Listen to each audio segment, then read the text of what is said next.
It's training camp season, and today we're looking at the Dallas Cowboys, and we're going to get a good look at Javonte Williams. We're going to watch him work through some drills, catch some balls, everything else. Before we dig in, you need to click that subscribe button right now, because every day we're looking at practice, we're looking at these training camps, we're looking at your favorite players, guys in position battles, those guys you're drafting in fantasy football here soon. It's all right here. Click that button. Stop missing out on what your players are doing behind the scenes, but today we're looking at Javonte Williams.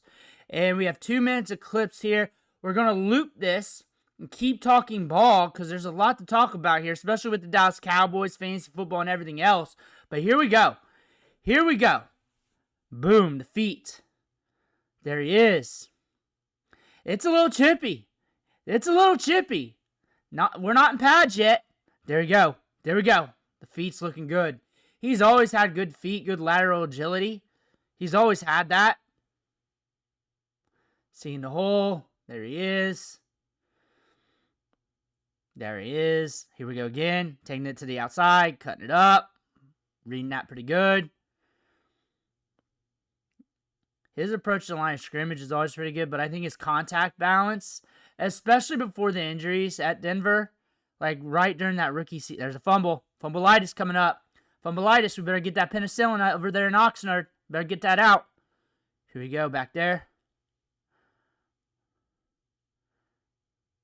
One thing to note, the Cowboys offense, they're shifting and they're in motion a lot of the snaps. That has been recorded by beat writers, people in attendance. That's what I've read. That's what I've heard, that there's a lot of motions, there's a lot of shifting this year.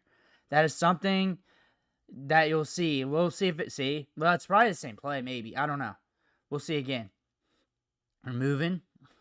But that was called out. That's not from my interpretation. That's from what I read. Falling down, getting back up, finishing the play at least. Finishing the play. Finishing the play. Kind of like Evan Hull at the Colts. Not before the Colts, at the Combine, where he would just run everything to the end zone. His 40 and everything. There we go, to the outside. There we are.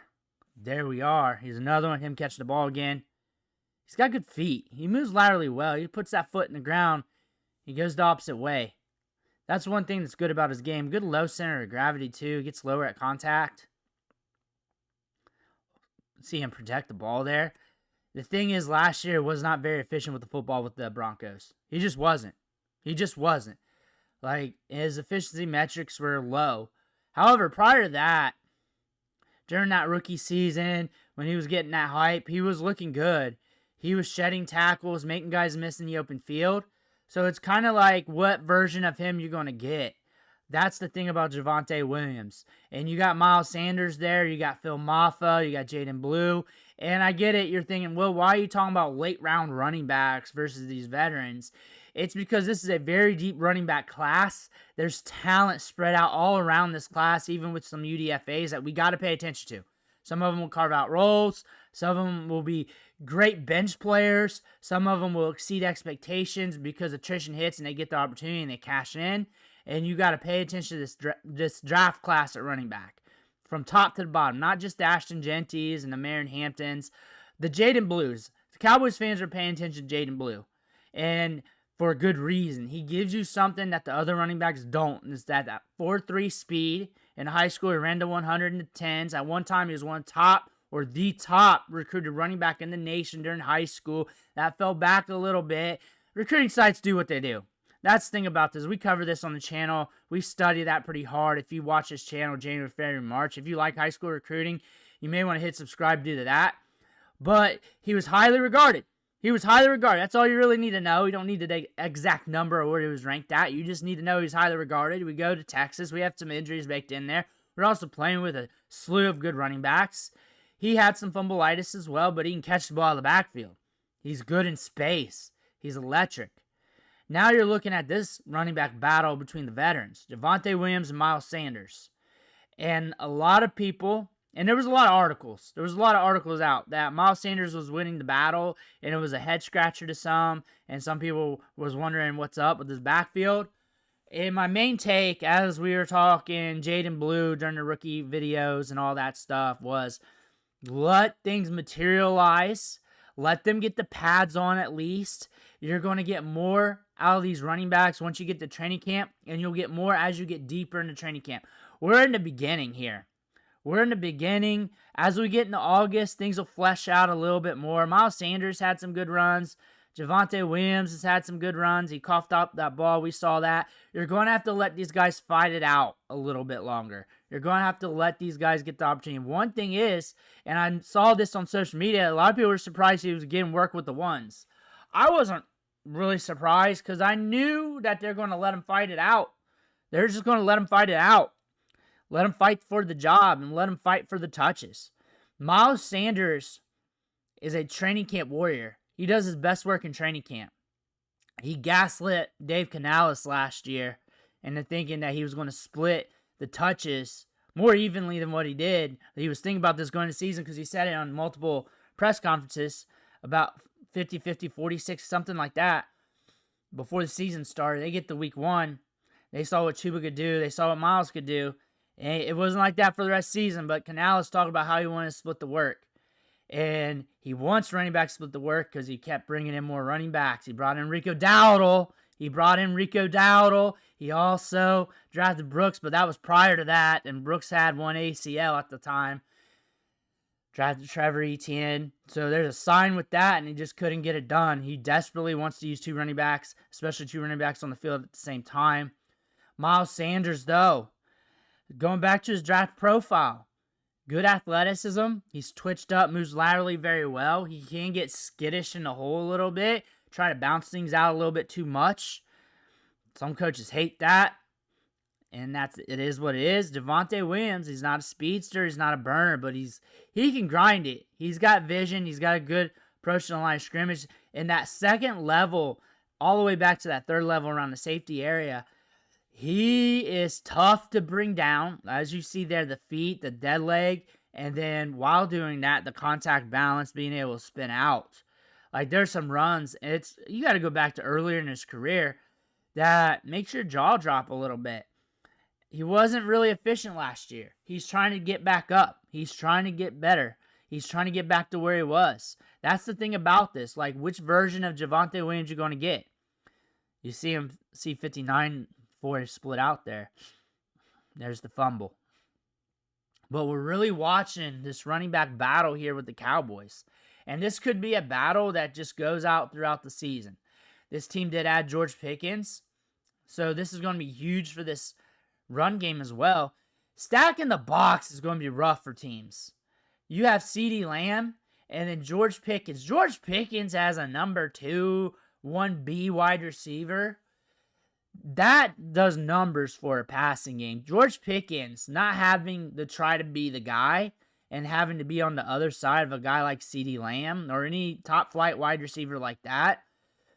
He gets to do what he's good at. Just get downfield, make those plays while contested, move them around. Like, you got to have 2 safeties back because on either side of the field, you could get torched. And that could definitely happen on any given play.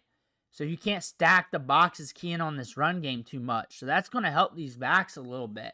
The offensive line is what we're really watching here. We're seeing how that materializes. I like Tyler Booker.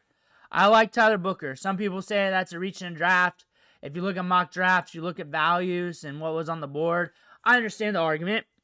But they picked their guy. And the reason why is you look at the interior offensive line in this draft, and you're looking at players that can be a cornerstone piece to your offensive line for 5-10 years. It's pretty much just Tyler Booker. Like, it was not a deep draft class for the interior offensive line. Tyler Booker was like the only, there he is down there, interior offensive lineman in this draft that you're looking at the first round. You're doing mock drafts, and you know you can't forget that name going into the second round because you know for sure he's going to get selected in the first. You knew it was going to happen. You watch the tape, it's Pancake City at Alabama. He can reach those linebackers good. He moves well. You listen to him talk, he sounds like a damn professor. Like, he's a smart dude. He's going to pick up things quickly. That's the thing about him. And you listen to him talk, too, not just that he's a smart dude. You can tell, like, his mindset is rough, rugged, hardworking. he's going to be in the league for a long time. He's almost one of the few players. Like, you look at the draft in the first round of every class, and you're looking at that, and you're like, man, this guy's good. This guy's good. I love the potential. But he's like one of the few players that you feel like you get 5, 6, 7, 8 years plus in the league. And you're looking at that draft class, and he's one of the few guys in that first round that you know that's going to be sticking around. Like, unless something happens, I just do not see him, like, not materializing. Like, I feel like that was a safe pick.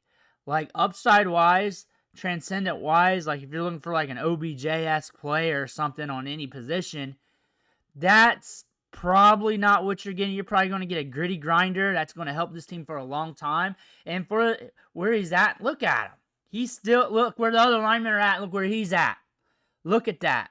Like I said, that's what we saw at Alabama. Like, when you're doing mock drafts, and the media mock drafts, they're not going to pump up a guard. They're not going to do that because it doesn't get clicks, and most of these guys don't study the prospects. So then you're getting this fabrication of value for a draft. One thing, rule of thumb, is you can pick up guards and stuff later in drafts. So that's something to look at. But you looked at the interior offensive line of this draft, those spots, it was not highly regarded. He had a good tackle run, though. There's a lot of good offensive tackles in this draft. Like, Simmons was there. That was falling a little bit. There was some good talent on the board. But when it came to interior offensive line, you're looking at a bunch of third-rounders after him. There's some other guys that you can probably give a good second-round grade. Some of them got drafted in the first. And the reason why they had to pull the trigger is because he came off the board.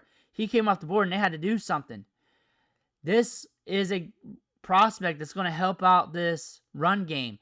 And we're watching the whole offensive line, too. But that's a huge piece. That's a huge piece. Look at this. Javonte Williams got good vision, though. He's got good vision.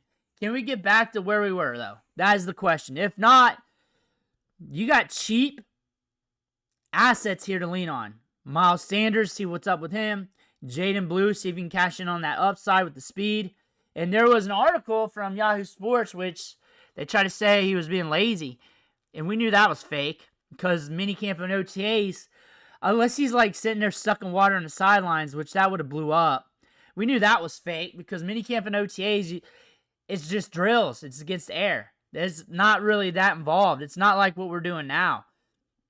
That's the thing. You knew that was fake. You study minicamp and OTAs like me. You know when you see a headline like that early, that something really has to go on, which there'd be huge headlines about it. You knew that was fake. I think we're going to watch this play out with the running backs. It's going to be fun here in training camp. I'm going to watch it every day. Let me know what you think in the comments below. I want to hear about that. Make sure you hit that subscribe button on the way out. One thing for watching. Catch you on the next video.